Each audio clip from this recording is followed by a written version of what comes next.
Box, into a dangerous spot. What a save! Takaoka, follow is in!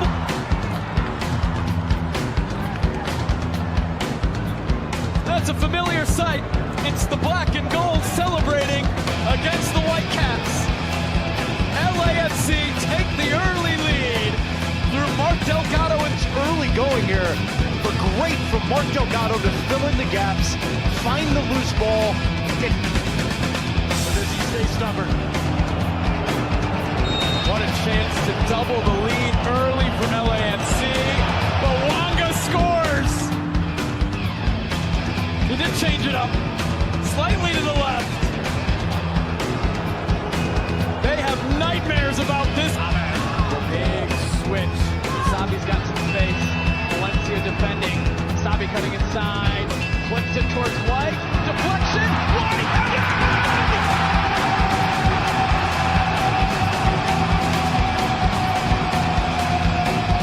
A goal that was coming. Maybe a self-sacrifice from the striker.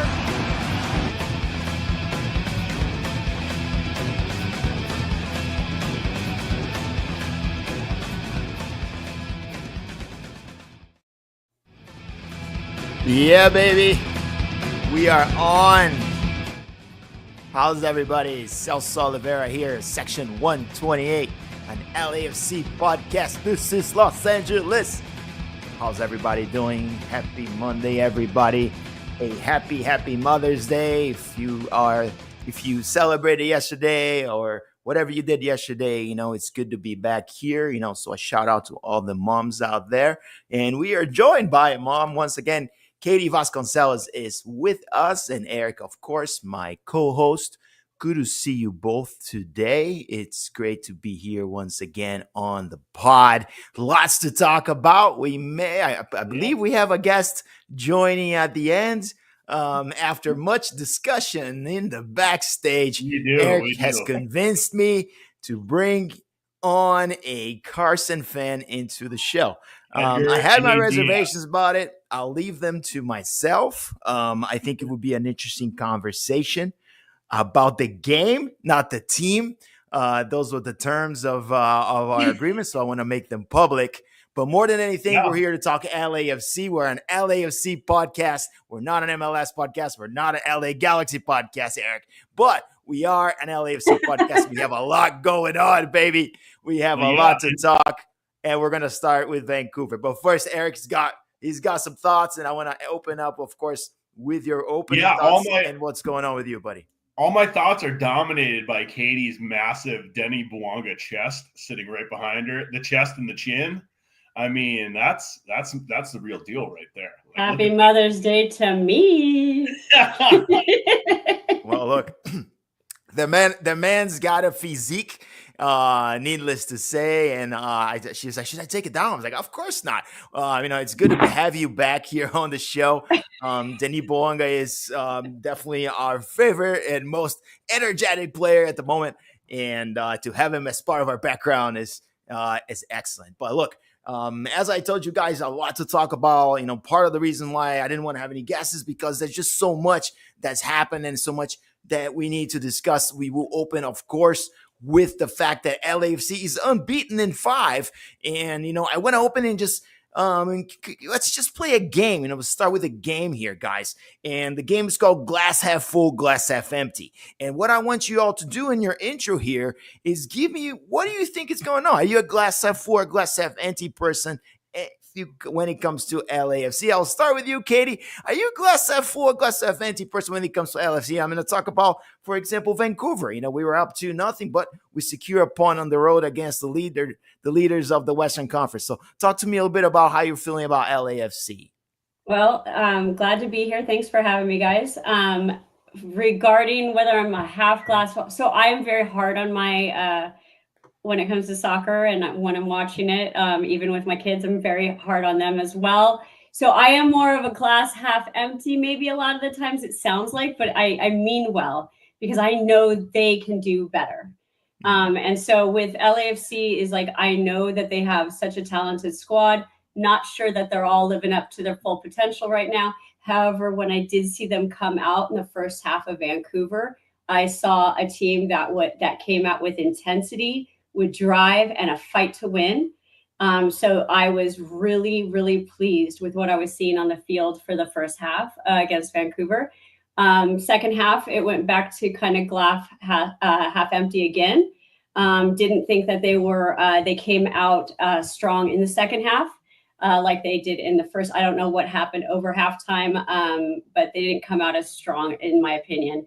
All the good stuff was done prior, and I don't think that, we were playing against a Vancouver team that has been as tough as they have been with other teams. So I think we handled them well. I'm happy for the 1 point. So I guess it's a half. It's both for me, really. It's hard. It's a hard question. That's why I'd open with that. And again, because at the end of the day, this team has not lost a game in 5 and goes into a place that is, challenging to play these days. Yeah. And, comes out of there with a point despite dropping what it was once again, a 2-goal lead, Erik. So how are you feeling about this? It's a mixed emotion kind of game. As Katie said, first half, Jackal shows up, second half, maybe hides. So what's going on with you and how do you feel about this game?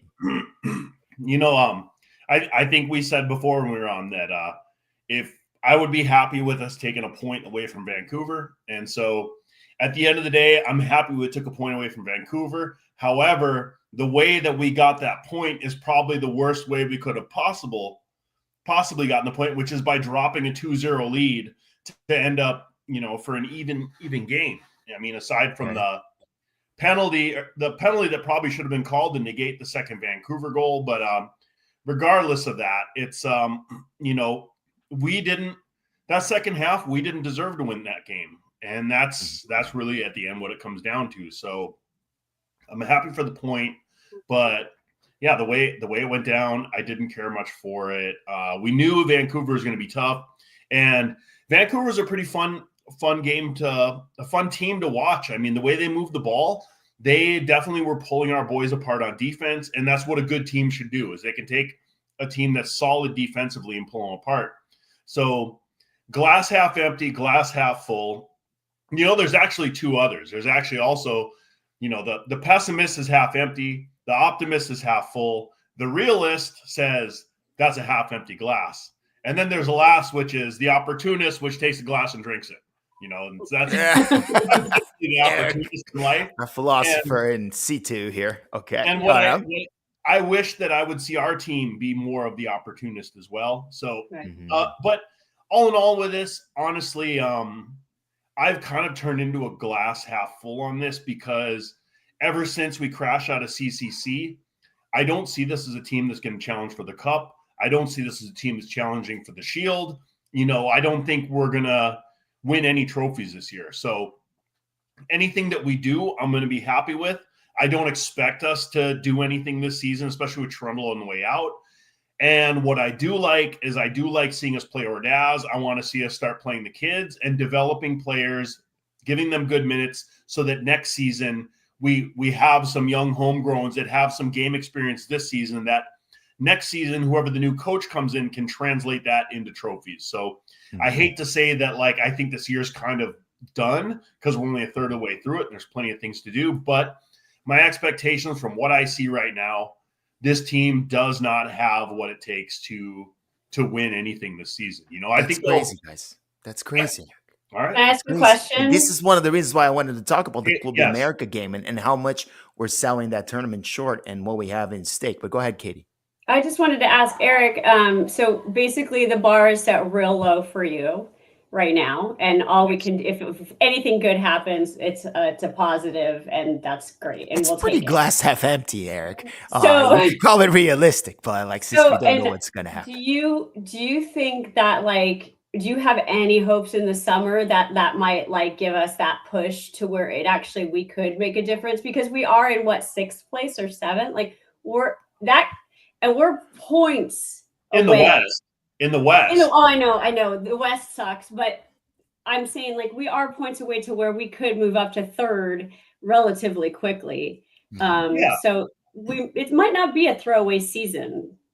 No. And this, I think at the very best, what this season could be for me is like a 2023 season where, we end up losing the cup to Columbus. And I don't think we really belonged in that cup that season anyways. Like, we upset a couple teams. I think the Seattle game on the road was an upset for us that we probably shouldn't have done. So kind of the same thing. We were playing with house money. And of course, I love this team. There's so many interesting things to watch. And for me, I have a long-term outlook on this team. And I think the way the salary cap is, you need to have your years where you push and your years where you don't. And I think the start is year we're pushed. But since Giroud hasn't worked out, he's on our books till December. So he's basically like a dead weight at DP. And then, maybe they replace Under because he's going to be gone this summer. That'll free up a DP slot. But, I would speculate that we might just keep 2 DPs and switch to 4 U22s and just start saving up more GAM to spend next season, like pushing for something. At the very best, I hope that LAFC can figure out a way to get another Champions League entry next season. And of course, like, I'm completely glossing over the fact that we are playing a playoff game against Club América. And if we happen to somehow win that game, we may have to load up this summer, and that's going to completely change the dynamics. But to me, that game's a bit of a long shot. So it's hard for me to like feel really. What are we doing? You're way too down. So you move away. You like 1 weekend hours have to rescue. Just talk you off the ledge, Erik. What are we doing here? I know, and no losses. I think we are. No, I know. Sorry, that was probably my bad for asking that. Sorry. No, not bad at all. I think this is why we have an open conversation here. I just don't feel like this is a throwaway season when we have a berth in the Club World Cup, and you got Leagues Cup starting, and the playoffs haven't even begun shaping up, and it looks like we're going to be in, right? So it's hard for me to call it a throwaway season, and we'll leave it at that. Let's talk about Vancouver, though. We're the early aggressor, which is what we want to see, right? When LAFC scores first, we tend to win games. Marky Delgado, I saw a lot of tweets, hey, Carson fans, look away. You know what I mean? And it seems like he's been a great pickup for us. Shout out to their GM, which just pretty much laid it up for us to sign him. I have no idea what he was thinking. Will, I think he's a little bit inexperienced and is sort of, might have like not seen that coming, that he was such a key player for us. But Delgado gets a go, Erik, and here we are. We're 1-0 in, and then we have the penalty. So how are you feeling? Talk to me about the first half in particular. LAFC is looking good. Yeah, it was looking great, and we started with my preferred front three of Bouanga, Ordaz, and Martinez. Again, as I said, playing the young kids and giving them some game day experience that, this is going to generate interest for us down the road that's going to pay us some dividends. So super happy about that. And look, those were the 3 forwards on the field when we scored, even though, we got a midfielder scored the goal, and then, of course, a fullback drew the penalty. But nonetheless, I think all that speed up front, it puts a lot of pressure on defenses. And I think part of the reason Vancouver got so stressed out, particularly for the penalty, is because we just have a lot of speed in the field. And that, that makes defenders have to take chances, and it makes them have to react and do things that they might not necessarily want to do. Yeah, weirdly enough, in the last, I believe, 4 games, we had the tie against Vancouver, the 2-2 tie against St. Louis, your last game here, Erik, and the 3-3 tie against Portland. So kind of like a similar situation, right, Katie? I've kind of seen this before. That's when I saw us up to nothing. I didn't even flinch. I'm like, oh, this game's not over and a lot to be played. It used to be that if we were up to nothing would stop us. We would definitely win that game. Now I'm praying, oh my God, we end it really soon. You know what I mean? So talk to me about how you felt when we did go up to nothing. Bouanga converts to PK, but it's still, maybe it didn't seem like we were convincingly gonna win, right? Like, I wasn't convinced nonetheless. Well, I don't think that anybody right now is convinced with what LAFC can do and that they will finish out a game on a positive. This is just that year, unfortunately. We've had years definitely in the past where if you were up 1 goal, you knew LAFC was going to finish out the whole game and win. This year, it's not the case. We tend to be chasing games most of the time. But unfortunately, this time we didn't, and we still came out with a tie. So it's a bummer in that case. Honestly, I don't know what happened, and you guys should tell me if there was some tactical change that caused this. Like, did Vancouver change something up that caused them to just run us over in the second half, or that we had to just work out defensively and not offensively? Like, I don't know what happened, but our coach didn't make the appropriate changes to counter that.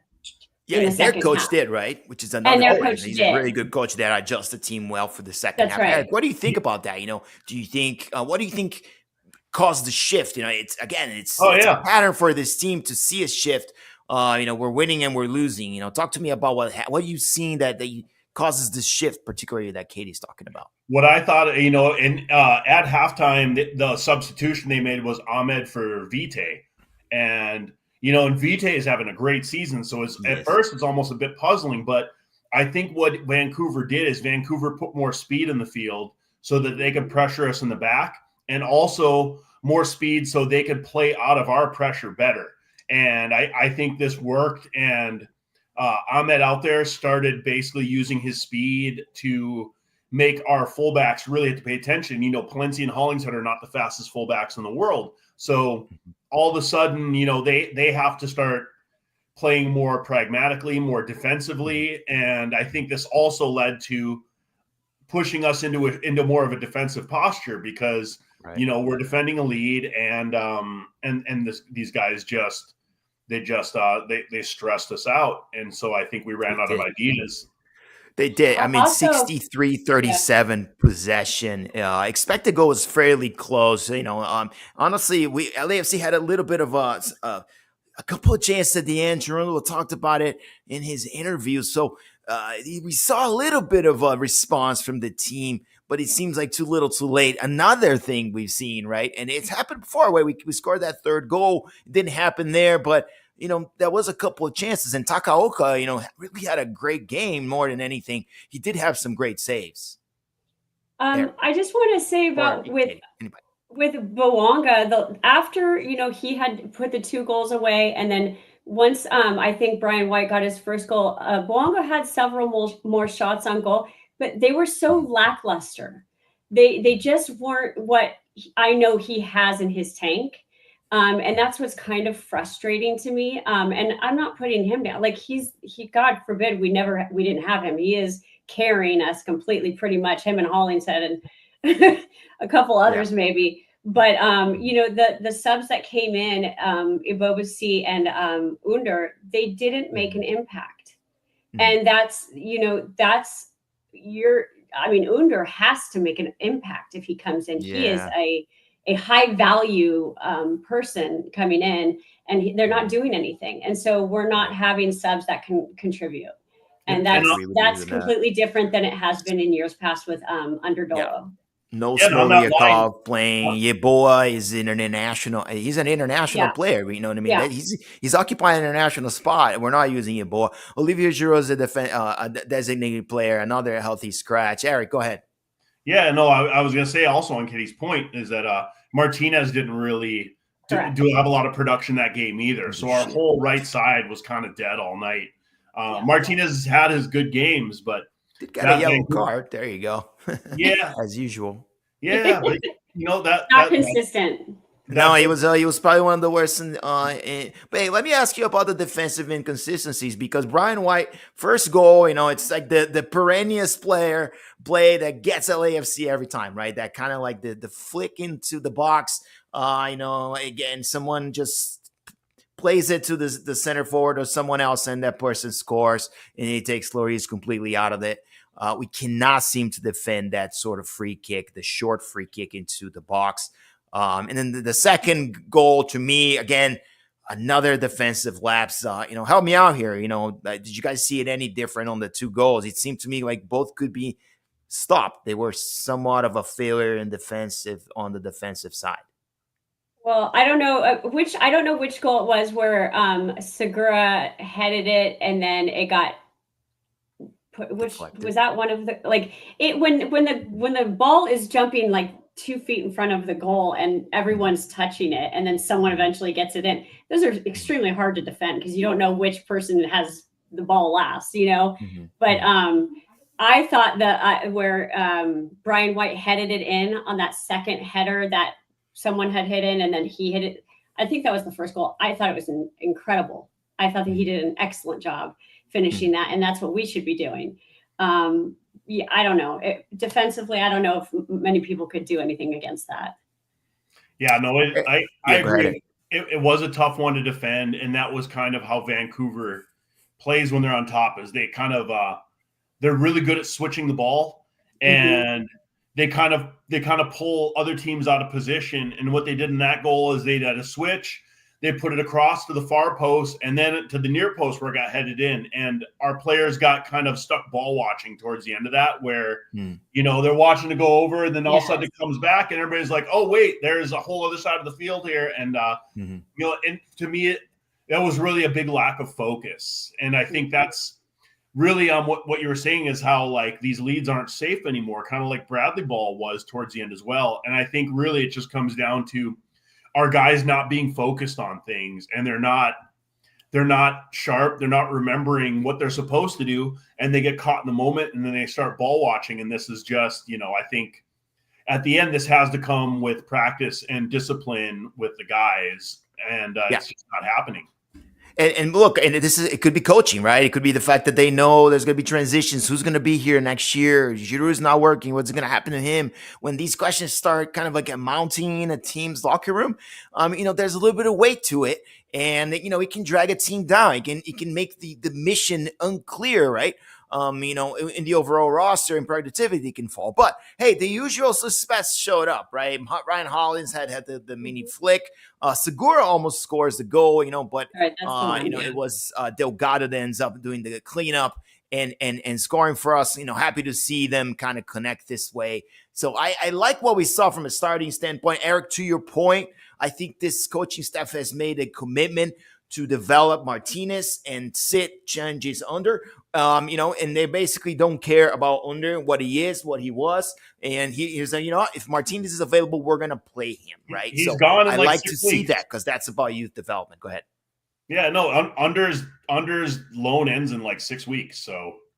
Right. So, what's the point, right? You got to want to phase out of your rotation and find guys that are going to be here around because clearly we're not going to exercise this. But, hey, before we move on from this Vancouver game, I want to ask you guys, I don't know if you saw it, but there was a tweet from Lorenzo de la Valle, right? I think today, he seems like he was upset. And today he had a tweet just a few hours ago saying, hey, I'm sorry. In Italian, this means something different. And I apologize, but I'm happy and I'm frustrated with myself. I haven't played for 2 years, but, I'm ready to come back and contribute. And I see you at BMO Stadium very soon. Guys, talk to me about Lorenzo de la Valle because we've been hearing about his name about 2 years now. And, of course, he's had some injuries. He's had a big injury. And it seems like he's just frustrated about where he is. Any more to this story you guys want to contribute? He seems like a great kid, but what do you do with someone that he just seems like to not be able to be in shape, right? Because I'll tell you guys, another center back right now would not be a bad idea, given that this particular core is struggle a little bit. We're giving leads away. Maybe this guy could have been someone that helps us. So someone else here, he's taking a spot nonetheless. Erik. Yeah. No, his original tweet was deleted. Was basically something like, "I'm tired of this." Yes. It got deleted. But as he said in the quote, he said, the sentence in Italian doesn't mean the same as it does in English, and it kind of came off. But yeah, I understand it. I mean, let's look. He was a Giorgio Chiellini handpicked kid, and I think he came. He's 21 now. I believe he was 19 when he came here. Chiellini said, "Hey, this is a kid up and coming. Let's bring him over." And he blew his ACL in preseason, and he just hasn't quite gotten back there. He also, I believe, featured for the U20 or the U20 Italian national team as well and did very good with them. Yep. So he's definitely a hot prospect. And, recovery takes time. And we've seen this, whether it was Segura, We saw him have a knee injury that took basically 2 years to come back from. Cheeky Palacios at Corinthians, same thing. He's starting to get minutes. So, as with play the kids, hopefully, De La Valle, we can start seeing him get some minutes because, he's another one I think we were all excited about. He's a 6'3" center back, so he's got a good size to him. And hopefully we can get some minutes. And we all know that our center back room is kind of, we have 5 guys, but it's kind of there's a lot of question marks with our center backs. And so a lot. If he can kind of get back up to speed and get us some meaningful minutes next season, even work his way into a starting rotation, this is going to be huge for us because it's another supplemental roster slot that doesn't take a salary cap space that we can start getting some more TAM and GAM guys. If you get serviceable youth kids that come up, basically it eliminates a spot in your 11 that you need to account for a salary cap for. Now you only have 10 slots you need salary cap for, and all of a sudden you get better firepower. So this is a huge formula. I think hopefully, he keeps positive, he keeps working hard, and I think he's got enough quality that it's going to come his way. I really hope so, Katie. This is a good kid, and I know you follow the club from in and out. So, anything you want to add about Lorenzo? I don't know his contract situation, but it seems to me that he's at the best place for his recovery. Yeah, no, I think if he recovers, and is he getting any time at LAFC 2 right now? No, he's hurt. I don't think he can get any time okay, because he's still recovering. And I think the frustration and how he came out, it was really more about the fact that he just hasn't been able to get back to shape. And, he might have had a setback. And I did see some stuff saying that he was kind of, going to be available. They was coming out, his status was changing, but unfortunately he seems like he had a setback, and it happens, man. But look, LA and our doctors, some of the best in the game. So if you're going to be rehabbed, sure, I'm sure you can get really good stuff in Italy, but you're in one of the best places. So if you're not seeing the progress, it's because you're not there yet, right? You got to give it more time. But look, before we come out, let's watch Professor Cherundolo talk about the game. We got about a minute of his first response and how he felt, and then we'll kind of just play off his words and get out of here and talk about the next week that we still got a lot of games. We got 2 games coming up, but let's talk about what Professor Dole had to say about this game.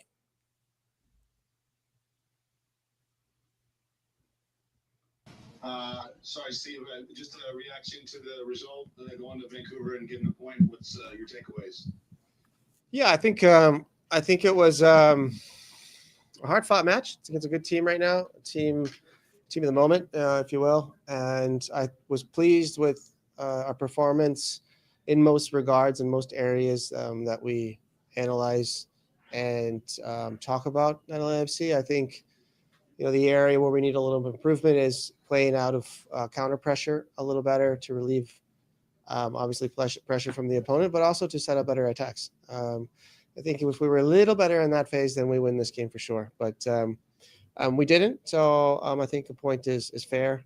And what I love is how the team pushes towards the end and has 2 pretty good looks to win the game, and away from home against the team in first place. So I was happy in many ways. And again, the areas of improvement would be just playing under pressure a little bit. All right. So that's it here for the Dolo convo. Katie had a great point, Katie, that he seems lighter. So talk to me what you saw from Toronto, and not here, right, on this. But, overall, I actually saw, a little smirk there. Hey, we got a point against the leaders. What do you think? Yeah, I think that I've been seeing his pressers and stuff like before and after the games, and generally before the games and stuff, he has seemed much more lighter, happier, maybe a little bit of stress off of his shoulders, knowing that he has made a decision for his family, and that that there is something in the works for him, maybe moving on shortly. I just think it's probably for a coach, it's a lot, and it's good to see him a little bit happier in those, because generally he's very somber and even toned and doesn't answer questions very much with a lot of pizzazz or anything like that. He doesn't talk about very much. So it's interesting. Erik, anything you want to add about Professor Dolo or anything that's been added there? I mean, look, I don't want to beat the whole Cherundolo's leaving conversation down, but I think it's worth talking about it every week because, it's a fluid situation. I just heard that the Bayer Leverkusen coach is moving on to become the next Real Madrid coach Alonso, right? While Ancelotti is going to take the Brazil job. By the way, shout out to Palmeiras for beating São Paulo in the last minute. I didn't bring that up earlier, but I have to bring it up now. But so I didn't wear my green jersey today. That's okay. You should have. It would have reminded me of the pain of being a São Paulo fan and losing every last minute. But seriously, look, think about this. Dolo is like saying, hey, Bayer Leverkusen may have an opening, even as an assistant right now. Come in, be a part of something new. The market in Germany is going to begin to heating up. Do you think he stays through the whole season? It's just a simple question. I have no idea, by the way. Right. Erik. Man, I don't even care. I hope he doesn't. He's so checked out in 2025. Oh my God. You're ready for next year. He's like, bring on the World Cup, bitch. I'm ready for 2026.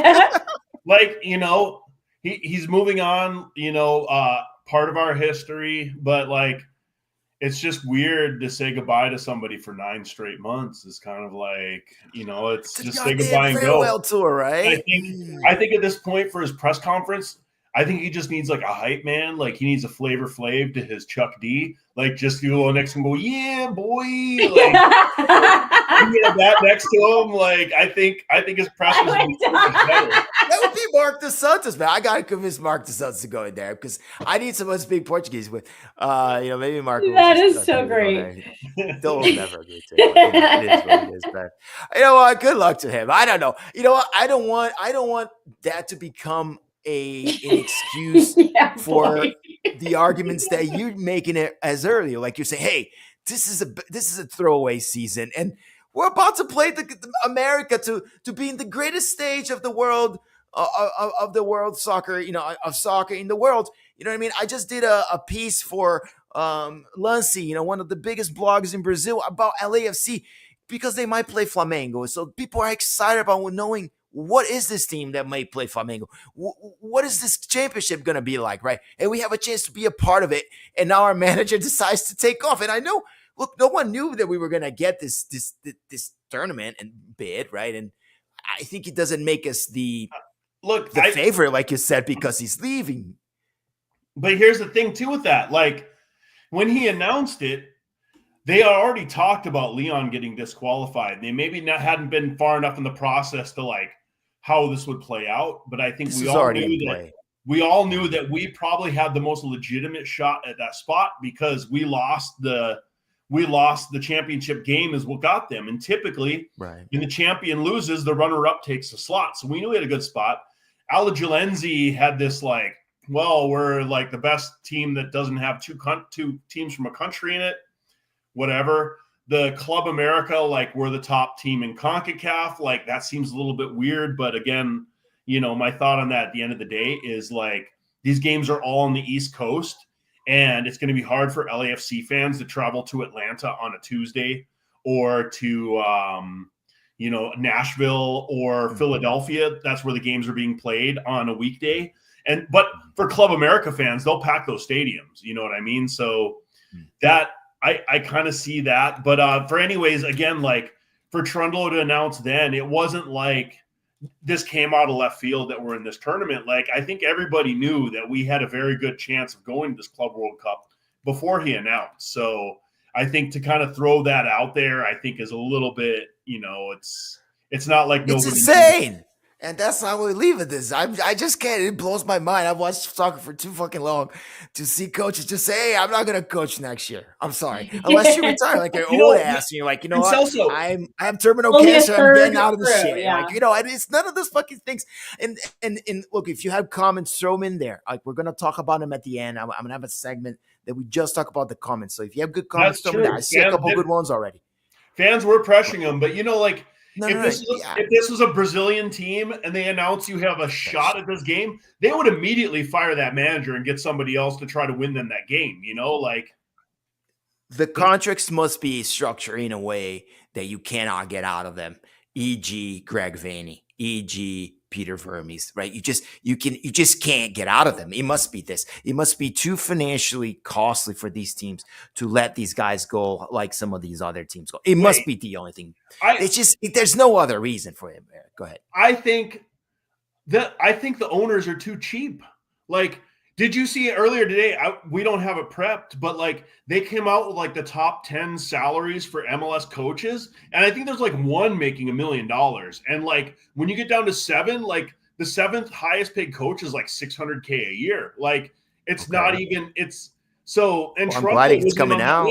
So he's probably. Why was this information not public? You know what I mean? And I've always wondering how much people made. You know, yeah. So I think they're due for a raise because there's a good chance on that like Trundle is making like $500K a year or less at his job. So like, what the hell? Keep the contract. Just pay him to the end of the contract. It's $500K. You know what I mean? Like, this is a $10 million prize for winning this tournament.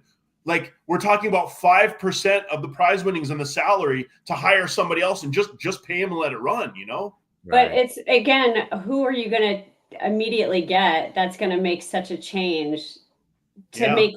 Well, you don't need someone big or a big change. No, I don't think you need someone big. But changing everything could sink it all too. Yeah, Curtin would be a big change and a big push to the development system.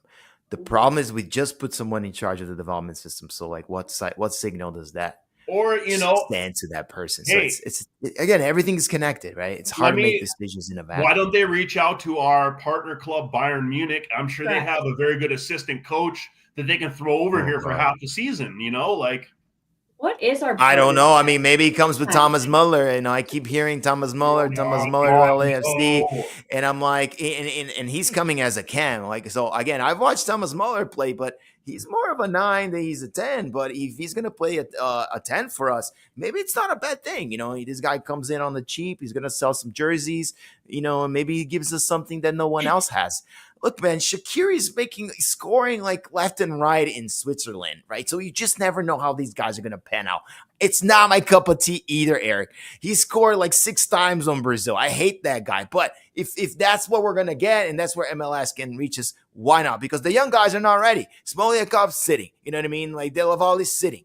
You know what I mean? We got Martinez playing, but inconsistent, right? Just, you know, the guy's a yellow card machine. So we need to get some proven guys. And if they give us 6 good games or 10 good games, it's and already look at the duds in Toronto. Cheers.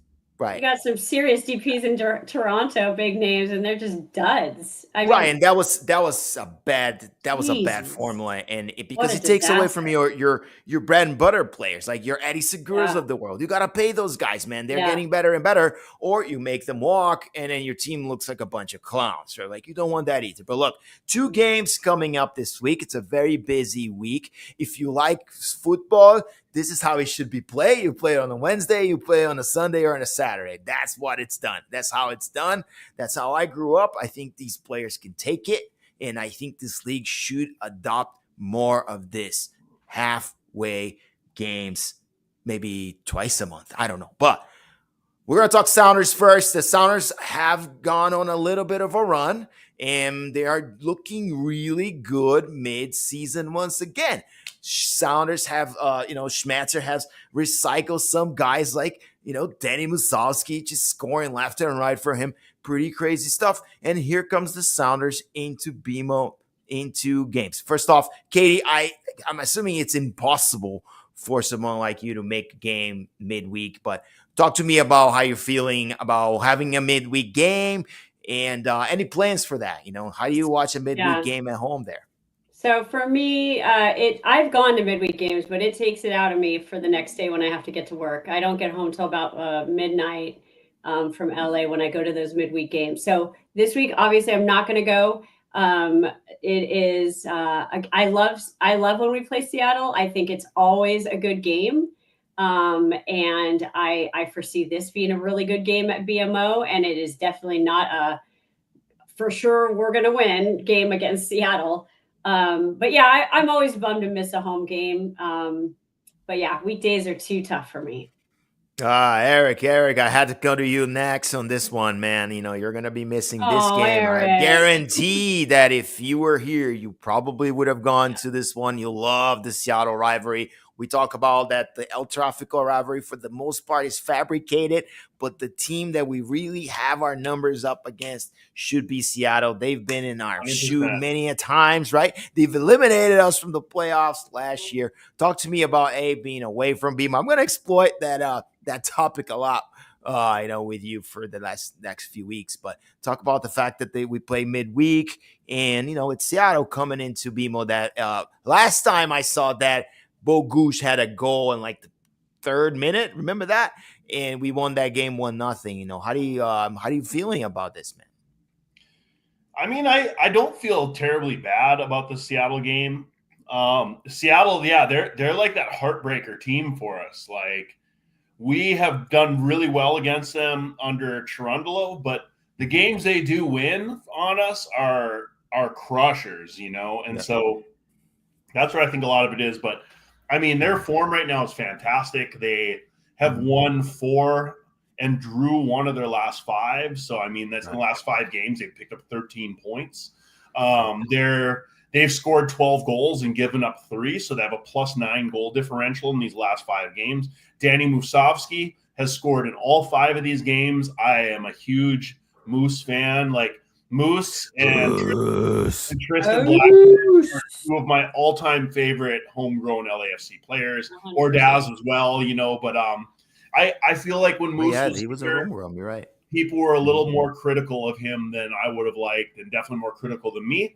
I was always super high on that guy, and I am happy for him that he, I think, is finally getting the recognition that he deserves as an MLS player, and people are finding, I think he's basically earned his way onto a starting lineup, and I would not mind if he was on our starting lineup right now, or Kai Kamara, who just signed with Houston, who I think would probably have Cincinnati.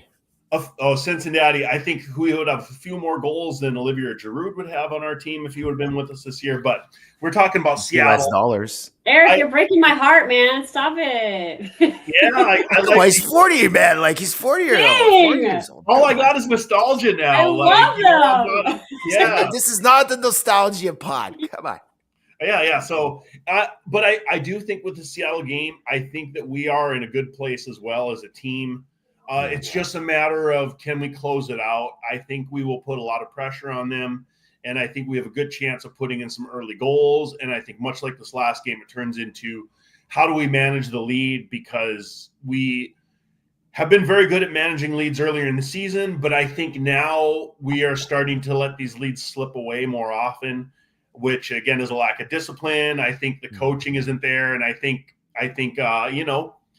with a team in flux like this, those sort of things get hard when you need your coach to really guide your team into holding a winning close position. The game, right? Yeah, like we're not seeing that. It's very disappointing. We're not seeing that in the way that Bob Bradley's last season. We didn't see that at all either, and we would throw away 2-goal leads.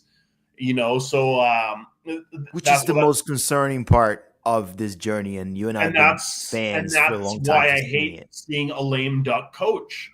Which is what, so the question for me, it's crazy that it even exists, right? Can we close it out? Can we close this game out? Because I think we'll go up early, but it's just, can we hold it? Because Seattle is they've always been a well-disciplined team. Schmetzer always has a lot of fight in those guys, and as we're saying with the superstars, Seattle won Club World Cup, and who was the international superstar in their team? Yeah, they didn't have one.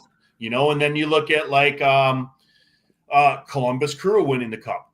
They didn't have any superstars on them. Last year's Carson, they didn't have any superstars on them. So, again, Seattle's a team that does well without any aging European superstars. And this is why I don't care much for the aging European superstars anymore on my club, because this is not that era is gone in MLS. If you're going to win cups now, it's young Carson and MLS. If Carson needs to learn too, like, stop signing those guys. And both teams, the LAFC, man, like, let it be noted, you don't sign these guys. Like, Royce has been a disaster. Douglas Costa was a disaster. Like Giroud is not good. Like it's not how you win here. And 1 out of 10 of these guys work out. And it just most of them are just done, and then they get mentally check out when they get here, which is the worst part of it all. We got very lucky, you guys, with Lloris and with Chiellini. Yes. I mean, great point, came Katie. To play, man, point. And they position matters.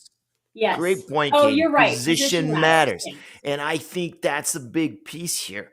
These guys are not being asked to carry the team. They are here to make the team better. And both Hugo Lloris and Giorgio Chiellini have made the team better, but both were exposed at times because of their age. I'm sorry. We saw Chiellini lose at times where he just didn't have it. And you saw, it was a physical limitation. I saw him, and come on, it wasn't just all flowers for him. And I'm sorry, in Lloris, some of those times that he comes out of the box, very reckless, and it's costing us goals. A little bit of that is on Hugo Lloris. I'm sorry, Erik. The idea of the perfect season and Lloris becoming the best goalkeeper of the season is fading quickly because we have a porous defense and we're a mid-tier team at the time. We're the 13th team in Supporters Shield, which pretty much can say you can kiss that puppy goodbye unless anything crazy happens here. But look, Seattle, I want to hear you guys in terms of rotation, right? There's a game on the weekend, is LA Galaxy, it's away, but you got to think, maybe some other bodies may see some time. Who would you guys rotate? I'll start with you, Katie. Defense, midfield, offense, who would you like to see that didn't play at all? Marlon didn't pick up any minutes. Giroud hasn't played in 2 games. What do you do about the midweek game? Rotation. You know what? I think frankly, if you're going to play the youth, I think you go and play the youth because they have legs and they can do it. Every youth player, 19 to 24, should be able to play every 3 days. I don't care what anyone else says. Agreed. So they should be perfectly fine. Bouanga's a fucking god. Look at him. Ow! He can play every game. But you can always throw in Giroud. I don't know. Don't put Giroud in to start. Put him in later if you have to. I think, good. I don't know what you change. You know what? I'm actually okay with bringing Bouanga out for the first half and throwing in Under and then the 2 kids and seeing what they do. Because we did see a game where I think Portland, I don't even know which game it was, but they didn't have Bouanga, and they did great.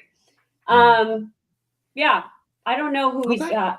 Well, we got so some guys that comes to mind for me, and Erik, this is for you. Artem Smoliakov hasn't played in a little while.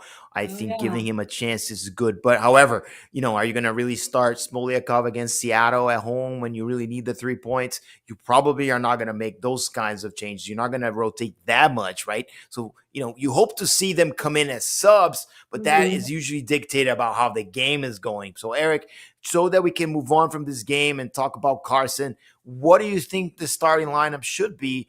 Start with Hugo Lloris should start this game, and let's assume that he does. But beyond that, who would you start in the Seattle game? Starting with the fullbacks.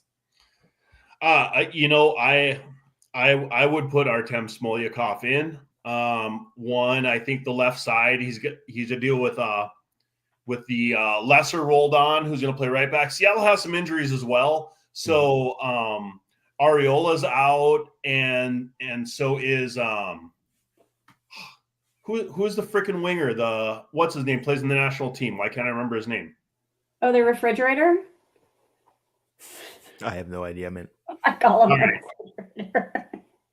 Man. Jordan Morris. Jordan Morris. That's him. Yeah, Jordan Morris is injured. The refrigerator.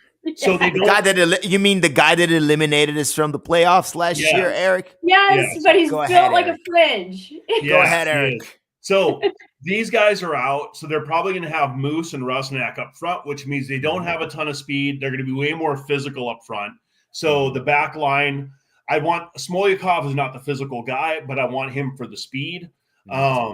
So then I would have Marlon and Long playing in the back. I think it's time for Marlon to have another game because he's going to deal with more physical forwards. So I think he's a good choice there. And then, yeah, that's true. Jesus Ferreira is going to. He came in off the bench last game. I don't know if he starts.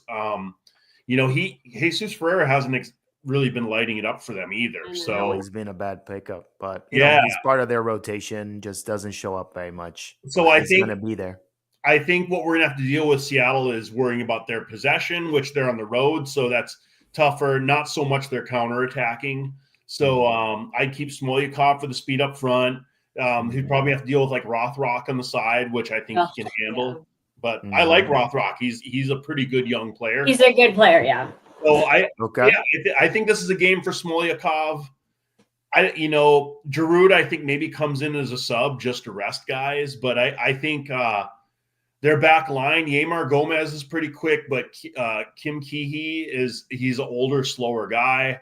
So I think we can really hit them with some speed, especially if they like to play a possession. I think this is a game where transition will really help us out. So keeping speed up front, I think, is going to help. I think maybe they should go Ordaz Martinez again. They should roll out the same front three, but I think maybe not keep them in the game as long this time. And I also think when we get to the Derby that those three may not be the best guys to start that one. But for Seattle, I think speed is going to kill Seattle, so we got to put a fast lineup out. All right, man. Talk to me about your score before we get out of this game. We already have our guest in the back. So talk to me about what you think the final score of the midweek game is going to be. Katie, start with you. Oh my God, you guys! Sure, right. I think it's going to be. I think it's going to be a 2. No, I think it's going to be 3. Battle of the Unbeatens. You guys, I think it might be a 3-3. I like that score a lot. 8 ties between the two teams over the last 10. I'm sorry, 6-7 ties between the two teams over the last 10 games. That's a lot of ties. LAFC seems to be in a tying form. Eric, what's your score here against Seattle and Schmetzer visiting? 3-2 LAFC. Woo! Glass half full. Look at you. The glass half full. Our season's over. We've been Seattle Midweek. Our season's over. We're gonna win it all. Come on, Eric. I like to see you not be a Debbie Downer about our season, bro. And I just didn't. Well, I didn't for this game. You didn't for this game. Look, I appreciate everybody being here. It's been a fun show. It's such a good vibe. LAFC, we just like talking about it. So whatever, happens, and it is what it is. But for the first time, and I haven't done this much, I had an interaction with an LA Galaxy fan at Gio's old podcast. If you guys remember Gio Garcia, I remember Gio. Yeah, we put together just to talk shit to one another, and that was the only time I've ever had a interaction with another LA Galaxy podcaster on the air, and it was just us going at each other, basically like two idiots. But it was a lot of fun, and I remember one of the things that I said. Super nice. He's super nice. I watched you. No. I'm just saying that we've come a long way since, Eric. Come on, I told you we were going to be nice. Come on. But I had to preempt the fact that this has never happened. And, with no further ado, I'd like to bring Edgar Zuniga here with us. LAFC podcaster. It has another, an LA Galaxy podcaster and an LAFC podcast. That was hard to say. And I with the Meshuggah shirt. I love Meshuggah. So how can I welcome to the show, buddy. Eric, I know you're involved with Edgar through your battle here is battled MLS fans, right? Yeah, and so talk to me, Edgar, a little bit about what you do and some of the work that you do out there. Well, I'm a career journalist. But at this point in my life, I'm actually working as a technical writer. But I was there in '96 for the very first LA Galaxy game. I absolutely love Major League Soccer. And in 1997, I was actually able to get a all-access press pass when I was writing for my university as a sports editor. Mm-hmm.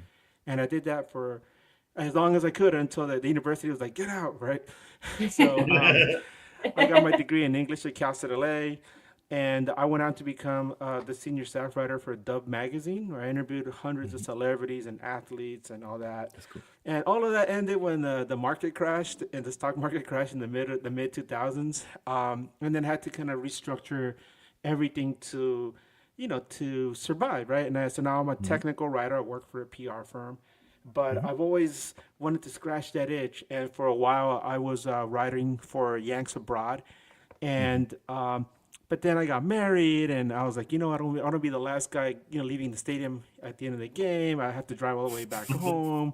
I miss being with my friends in the stands. And that's Celso's life right now.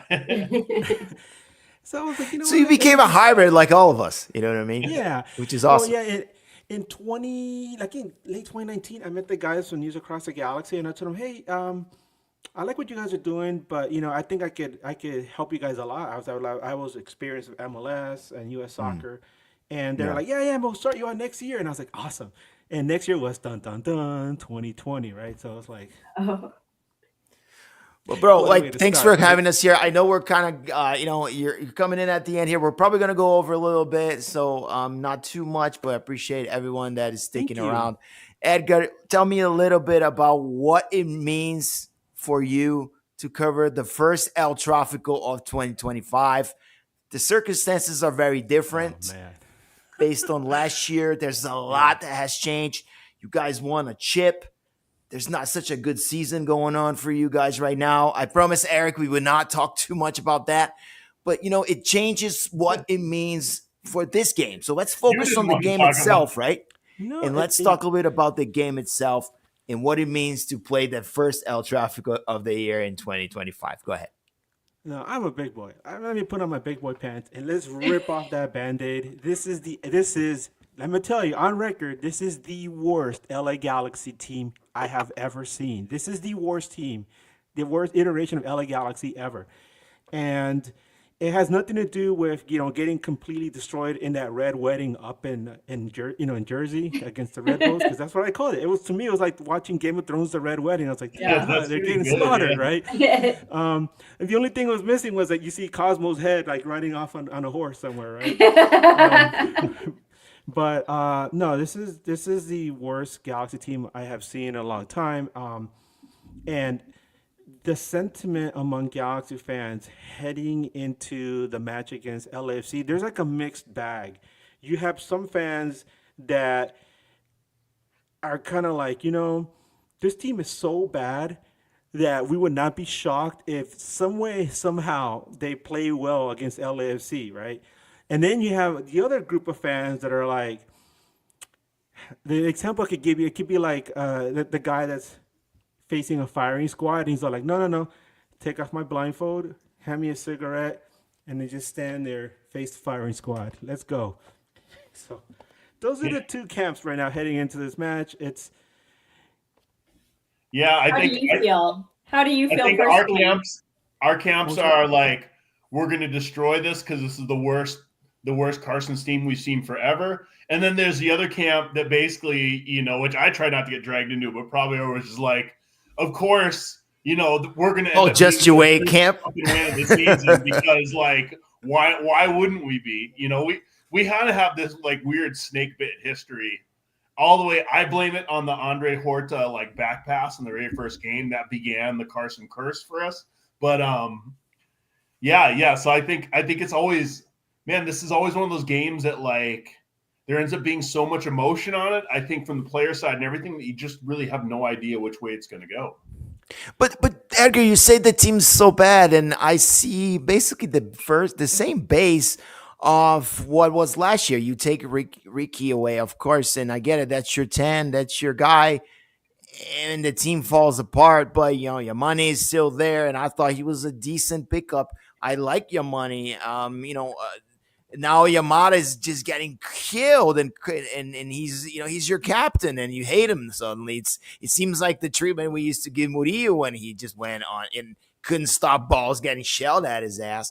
So I see a lot of the pieces in there. A couple bad pickups in Rails and the center forward from Columbus. Didn't like those pickups, but for the most part, you have the core of players there. What happened? Tell me. What happened? Well, like I mean, you said Yamane, right? But Yamane, he's one of our wing backs. But I think you mean Maya Yoshida, who's a captain. No, both of them. Um, Yamane on the right yeah. and Yoshida, sorry, is the one. I got Yoshida confused with Yamada, I think I call him. Sorry about that. But yeah, Yoshida, No, it's- your center back, right? Your captain. And then you have Yamane, the full back, wing back on the right. And they seem to be good pickups last year. But you're Yeah. telling me, and I see a lot of the criticism going towards the two guys. Well, to be completely honest with you guys, there's criticism to go around everywhere. You can point at anything in this club. You can point towards the management of the team with Greg Vanny. You can point towards the goalkeeping. J Mac. I mean, We love he's Jay. good, I'm gonna he's good, have to but Having a stop you tough there, season. buddy. he just No, hasn't- he's he having a hasn't tough had it season. this You year, got to right? recognize. Yeah. We The can't talk defending- about J Mac on this. Sorry. Oh, I'm so sorry. Well, his distribution, right? Let's just He's say a that king. his distribution. Yeah, no, Yeah, I his know. distribution has never been No, strong. it's always been a just challenge. kidding, He I'm was just not a kidding. good distributor with the ball, and he's Yeah, struggled with no, that, but and everything. he goes up to counter strike. Like I said, like you mentioned some of it. At the start of the season, we knew that Ricky Puig was going to be out until at least late July. And of course, the Anjovalic had to go because of salary cap restrictions. Same with Mark Delgado, same with Gaston Brugman, Jalen Neal. And so the challenge was like, okay, who are you going to bring in to fit into these parts? And the team went out and they got some, what we thought were decent players that were going to fit into the system. So you have Christian Ramirez, Mateus Nascimento from Brazil, Lucas Sanabria came in from Nacional in Uruguay, and Elijah Winder from Louisville City. So all these young players come in, and it just hasn't clicked. Mateus Nascimento was injured to start the season. Lucas Sanabria suffered a broken collarbone after getting fouled in Vancouver in week 2. Denzel got Elijah injured Winder- in pre-season. Yeah, Elijah Wander never found his form with the team. Christian Ramirez is just super slow. Like we thought Miguel Barrera was slow. So This guy's slow. He was Oh slow my when he played God. for us 5 years And ago. then Grand Zier is always hurt. And now Gabriel Peck, the Brazilian, not only he's been challenged on the field because he's became the only reference point on the attack, but he's also hurt. So the whole team's sort of falling apart, really, after what was, a pretty disappointing Conca Champions run, right? You get eliminated in Mexico. One, Yeah, I you guess know, I have a question though. Edgar, go on. you mentioned Jalen Neal. I mean, because he was a homegrown player, so he shouldn't have been what was his contract? Was he coming off of the homegrown, and did he have to come into the? Oh, he was becoming senior squad. Yeah, and also at around that time, Galaxy got Carlos Garces. He's a center back from Colombia, really strong, young, fast guy. We thought this guy was amazing. When Galaxy actually got him way back, like in the 5th match of the last season, but he kind of just disappeared for a while when nobody knew what was going on. And then towards the end of the season, we saw him do a cameo in Leagues Cup. And then at the very end, like the last 6 games, they put him in. After Jalen Neal had a bad performance against LAFC, and then there was another one against Portland. And so they put him in at center back. And with him in center back, Galaxy only lost 1 match the rest of the way. And that was the match they lost to Houston at the DEF on decision day. But since then, whatever mistakes he has made on the pitch have been completely magnified. We heard Vanny criticize his play like in week 3, and we were like, well, we thought this guy was good. And then as every week has progressed, we have seen this guy's play just deteriorate, so that in this game against Red Bull, they completely ate him up. They ripped through him. Sounds like a big confidence problem too for him. Well, he's like a very physical player. He played in the Colombian league, and they're used to being a little bit tougher and rougher down in South America, and so he's had to adjust to MLS, right? MLS reps. Some of the stuff that he does just won't fly in MLS, and so he's still young. He's still learning, and I was going to say also another thing that hurts the team is that we lost our CDM and Gaston Brugman. They haven't even find somebody who fit that role. So he doesn't have that security right there. So there's like gaps there. There's a He gap was always between the hurt, man. defense in the midfield. And there's a Gaston gap is, between the I think, midfield and the but forward. it's also a mental drain. I think it was kind of Ilya Sanchez. Ilya, at the end, he was coming off the bench for us because he couldn't play the 90. But something about that the leadership voice in the locker room that really is. It changes the perspective of the other players, the young guys. You know what I mean? It makes them play better. The adjustments, the small adjustments on the field that you lose when the experience runs out of the door. Guys, we're out over time here, so I want to get to predictions of what's going to happen in this game. Katie, you've been quiet for a little while, so I'll start with you. You've been to Carson before for the games. What's that, Katie?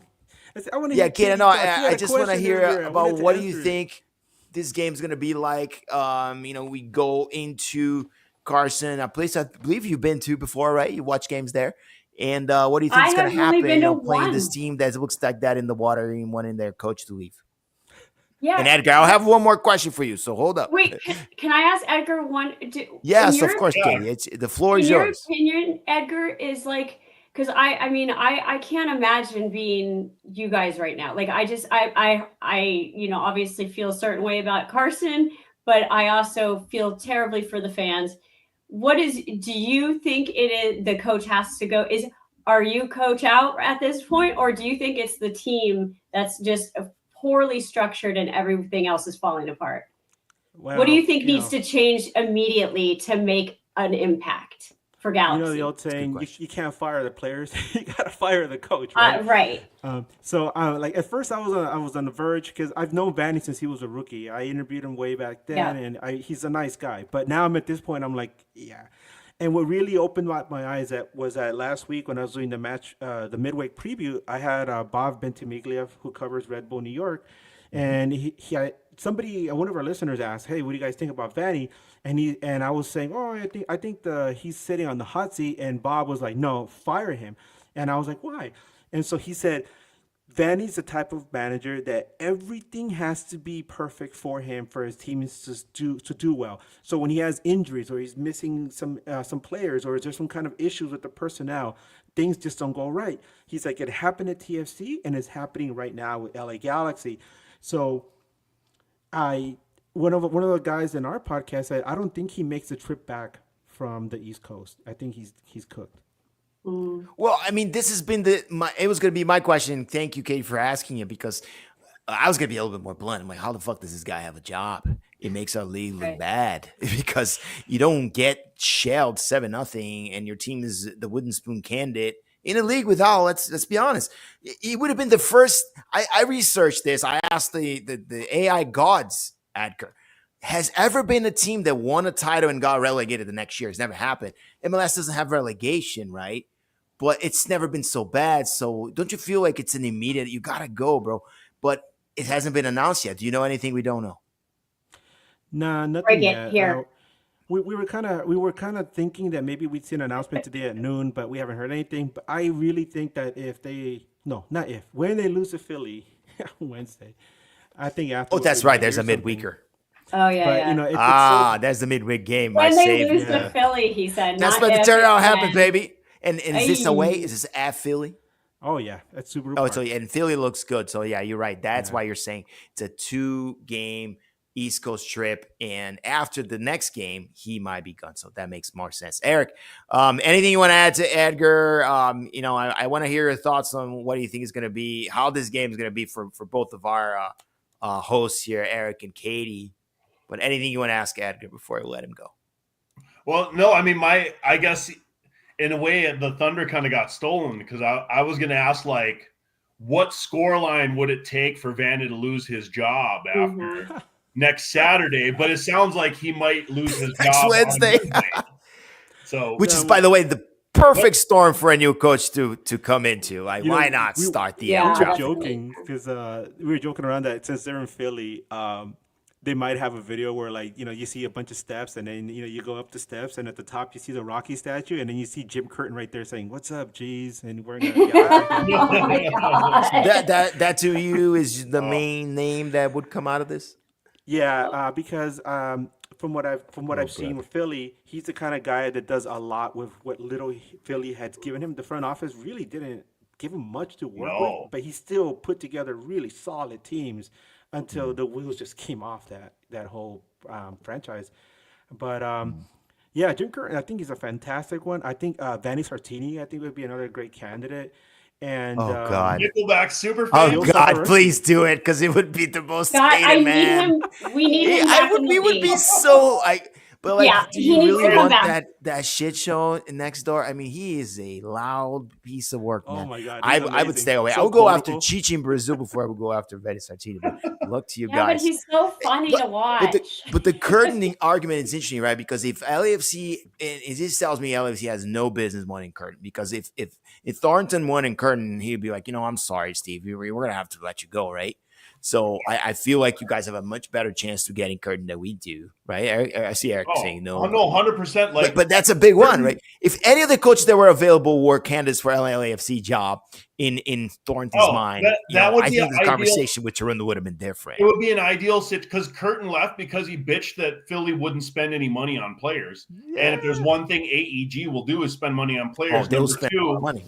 Curtin got through because Curtin basically ran that academy system for 12 years and produced these guys. Southern California has one of the richest academy recruiting environments in the country. Like, put Curtin with a Southern California academy crop. Like, man, I mean, either team he'd kill it. Stop trying to play agent for Jim Curtin and LA Galaxy job. Let him get Sartini. I love Curtin. It's the right way to go.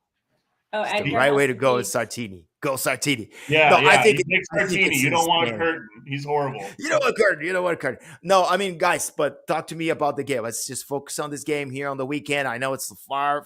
We got Philadelphia, so we're going to get fired. Impossible to make a prediction.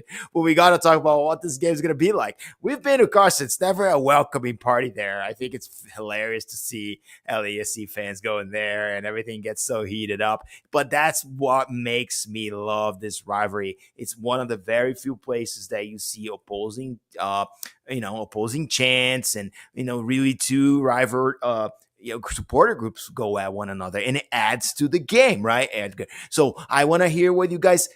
Whatever happens. Last time I was there were planes flying, saying out to the GM. But what do you think? Do you think we're gonna force a Greg out if he, let's say, tie a game midweek? I'll start with you, Erik, on this one. What do you think this game is going to be like? And then we go, to Katie and then finish with Edgar. Yeah, and I think we're up against it too with Edgar. We got to wrap it up. It looks like. But, let's separate up. Mm-hmm. I think this is going to be I think this is going to be a one-sided blowout. I'm going to call this a 5-0. And if Vanni has a job after Wednesday, he's not going to have a job after this weekend. Katie. Yeah, I'm going to go with another. I'll do that too. I'll go with a more reasonable 3-1. No, I'm going to go 4-1. 4-1. 4-1. Wow. Okay. I'm doing that.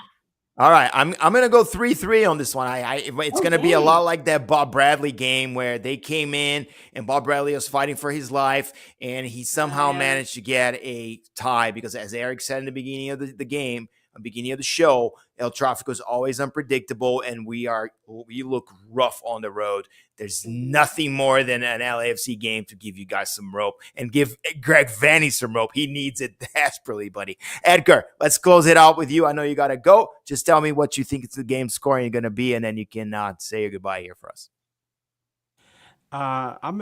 These games are always entertaining, especially if you're a neutral, because when your heart is invested in these matches, it's like a roller coaster. So I'm going to say an entertaining 3-2 LAFC victory. I don't see Galaxy winning this match. Although everybody says it could happen, I don't know. If it does happen, I think I'll be kind of numb. I'll be like, whoa, did that really happen? Yeah. But it's so you called it a tie. I couldn't hear your score, buddy. 3-2. 3-2 LAFC. All right. Yeah. All right. I'm the only one that has glass half empty on this one. And I'm happy to be it because I think it's unpredictable. Yes, Erik. Yes, Edgar. Yeah. The fact that you guys have Mark Delgado, that guy his soccer IQ is so good.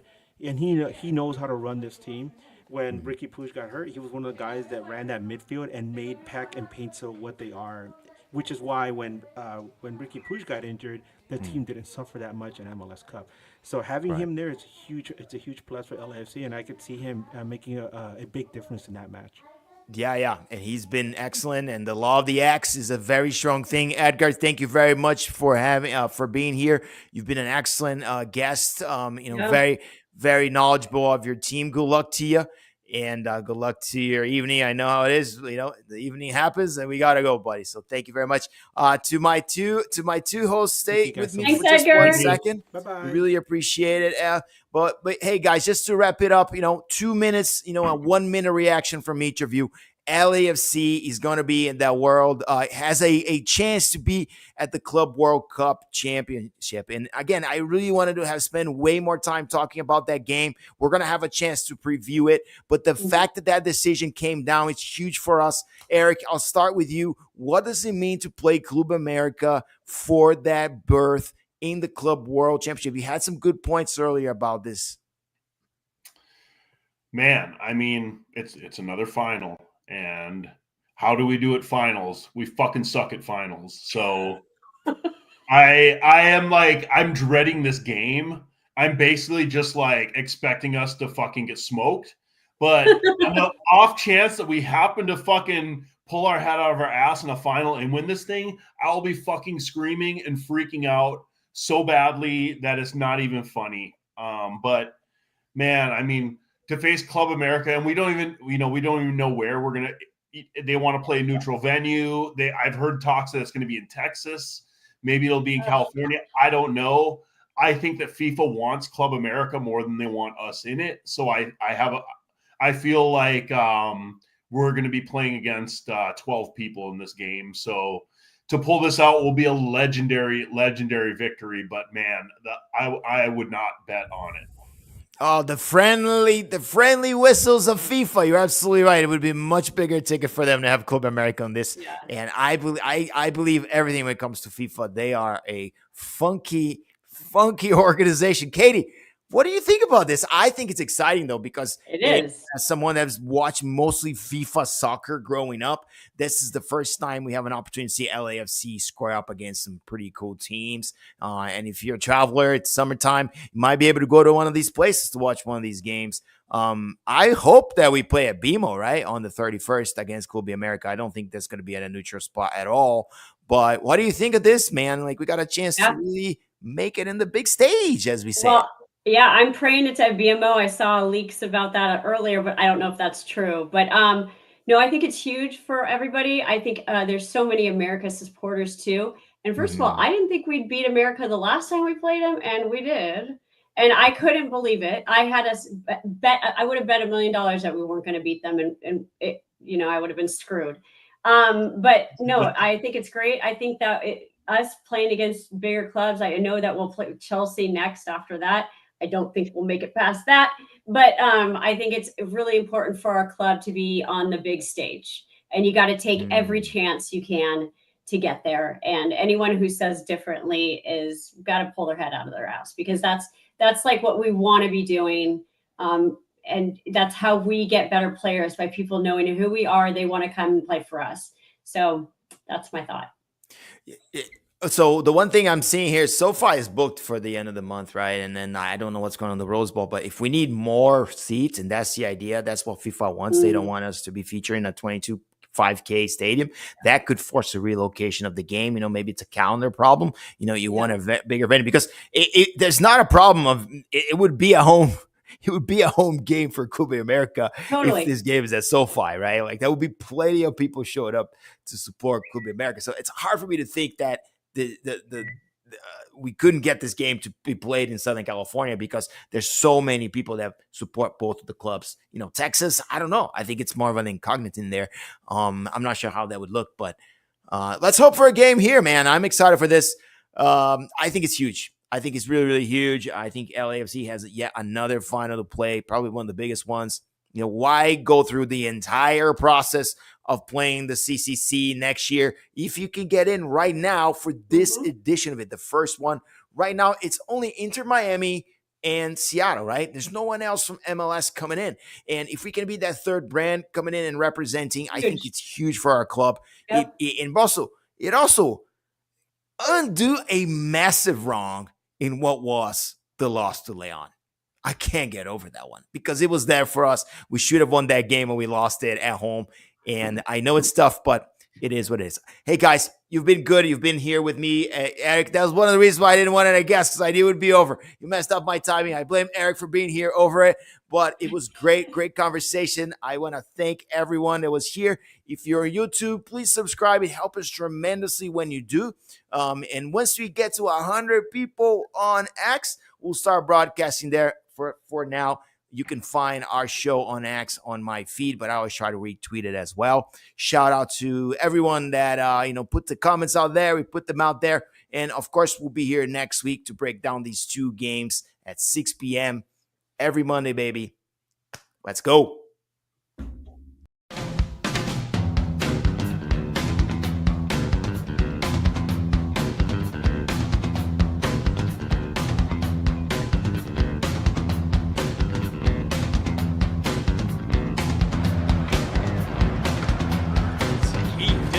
So, into a dangerous spot. What a save! Takaoka! Follow is in!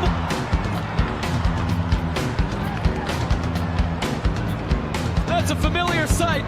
It's the black and gold celebrating against the Whitecaps.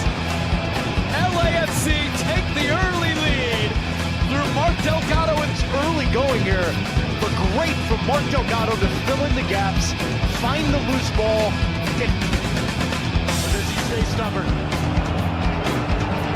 What a chance to double the lead early from LAFC. Bouanga scores! He did change it up. Slightly to the left. They have nightmares about this